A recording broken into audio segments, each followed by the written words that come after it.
ఉమ్మడి నిజామాబాద్ జిల్లాలో చాలా గ్రామాల్లో ఇవాళే హోలీ పండుగ నిర్వహించారు. పౌర్ణమి రోజు కామదహనం చేసి తెల్లవారి హోలీ పండుగ చేయడం ఆచారం. అయితే నిజామాబాద్ జిల్లాలో సార్గమ్మ దేవత కొలువున్న గ్రామాల్లో మాత్రం ముందుగానే కామదహనం చేసి హోలీ ఆడటం ఆనవాయితీగా వస్తోంది. మోదుగు పూలతో తయారు చేసిన రంగులతో హోలీ పండుగను ఘనంగా నిర్వహించారు.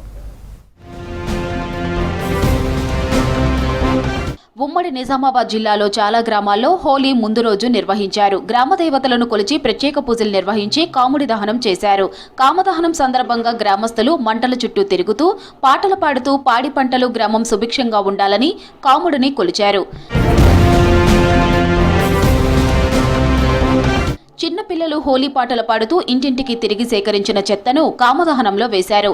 ఒకరికొకరు రంగులు పూసుకుంటూ మందు విందుతో ఉత్సాహంగా సంబరాలు నిర్వహించారు. కామదహన సమయంలో శనగ, కంది, బొబ్బెర గుగ్గిళ్లు ప్రసాదంగా పంచారు. కామదహనంలో వేసే పిడకల బూడిదను ఇంటికి తీసుకువెళ్లారు.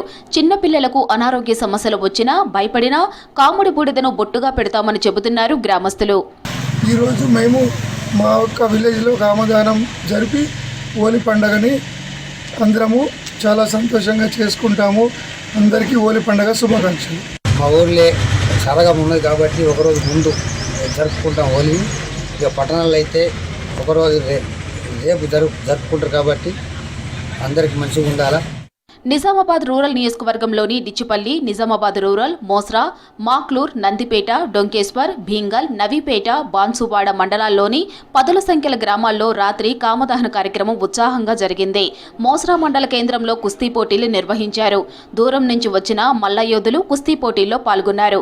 గ్రామాభివృద్ధి కమిటీల ఆధ్వర్యంలో మోదుగు పూలతో తయారు చేసిన రంగులతో సంప్రదాయబద్ధంగా హోలీ పండుగ నిర్వహించారు.